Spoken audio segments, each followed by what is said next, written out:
എൻ്റെ ഫ്രണ്ടിൻ്റെ പെങ്ങളുടെ മാരേജ് ഫംഗ്ഷൻ കഴിഞ്ഞ് ധാരാളം ഭക്ഷണം ബാക്കി വന്നു. ഫ്രൈഡ് റൈസ്, ചിക്കൻ കറി, ചിക്കൻ ഫ്രൈ അങ്ങനെ 60ഓളം പേർക്കുള്ള ഭക്ഷണം ബാക്കിയുണ്ട്. രാത്രി 12 മണി അടുപ്പിച്ചായി. ഇല്ലയിൽ പൊതിഞ്ഞ് വഴിയരികിലുള്ള യാചകർക്കെങ്കിലും നൽകാമായിരുന്നു.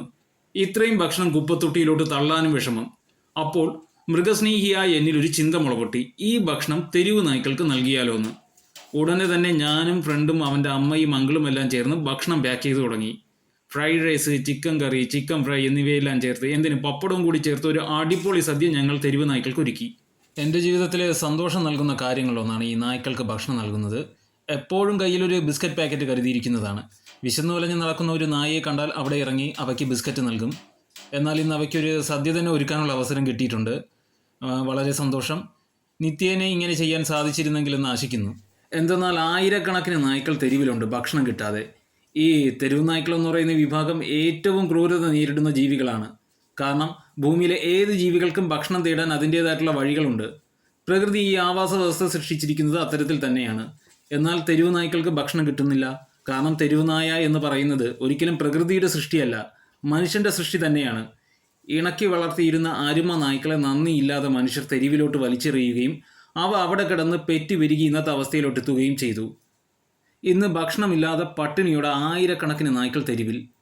കാരണമാര്? നമ്മൾ സ്വാർത്ഥരായ മനുഷ്യർ തന്നെയാണ്. അതിനാൽ അവയ്ക്ക് ഭക്ഷണം കൊടുക്കുക എന്നത് നമ്മുടെ കടമ തന്നെയാണ്. അങ്ങനെ ഭക്ഷണമെല്ലാം പാക്ക് ചെയ്ത് പൊതികളിലാക്കി. അതിനുശേഷം ഭക്ഷണ പൊതികൾ ഒരു യൂബർ ബാഗിൽ നിറച്ച് ഞാനും എൻ്റെ ഫ്രണ്ടും കൂടെ ബൈക്കും എടുത്ത് റോഡിലേക്ക് ഇറങ്ങി. നായ്ക്കളുള്ള ഓരോ സ്ഥലത്തും പോയി ഭക്ഷണ പൊതികൾ തുറന്ന് അവരുടെ മുന്നിലേക്ക് വെച്ചു. ഒട്ടിയ വയറുമായി നടക്കുന്ന അവയ്ക്ക് ഈ ഭക്ഷണ പൊതികൾ നമുക്കൊരു ഓണസദ്യ കിട്ടുന്നത് പോലെ തന്നെയാണ്. അവർ ചിക്കനും കൂട്ടി ഫ്രൈഡ് റൈസ് കഴിക്കുന്ന കാഴ്ച, അത് കാണുമ്പോൾ ഒരു പ്രത്യേക സന്തോഷം തന്നെയാണ്. അവരുടെ വയറ് നിറയുന്നത് പോലെ തന്നെ നമ്മുടെ മനസ്സ് നിറയുന്ന കാഴ്ച. അങ്ങനെ ഒരു ജംഗ്ഷനിൽ നിന്നും മറ്റ് ജംഗ്ഷനിലോട്ട് ഭക്ഷണപ്പൊതികളുമായി ഞങ്ങൾ കറങ്ങി. ഓരോ സ്ഥലത്തും വിശപ്പോടെ നിൽക്കുന്ന ഈ തെരുവിൻ്റെ മക്കളെ കാണാൻ കഴിഞ്ഞു. വാലാട്ടിക്കൊണ്ട് ഭക്ഷണപ്പൊതികളുടെ അടുത്തേക്ക് അവർ ഓടി വന്നു. അപ്പോൾ ആലോചിച്ചു, നിത്യേനെ ഇതുങ്ങൾക്ക് ഭക്ഷണം നൽകാൻ കഴിഞ്ഞിരുന്നെങ്കിലെന്ന്. അങ്ങനെ 60 ഭക്ഷണപ്പൊതികളുമായി 4 കിലോമീറ്റർ ചുറ്റളവിലൊന്ന് സഞ്ചരിച്ചപ്പോൾ ഇത്രയും നായ്ക്കൾക്ക് ഭക്ഷണം നൽകാൻ കഴിഞ്ഞു. അപ്പോൾ നിങ്ങൾ ഇനി ഒരു 1000 ഭക്ഷണപ്പൊതികളുമായിട്ട് തെരുവിലോട്ട് ഇറങ്ങിയാലും നിങ്ങളെ കാത്ത് വിശന്നലയുന്ന തെരുവ് നായ്ക്കൾ അവിടെ ഉണ്ടായിരിക്കും.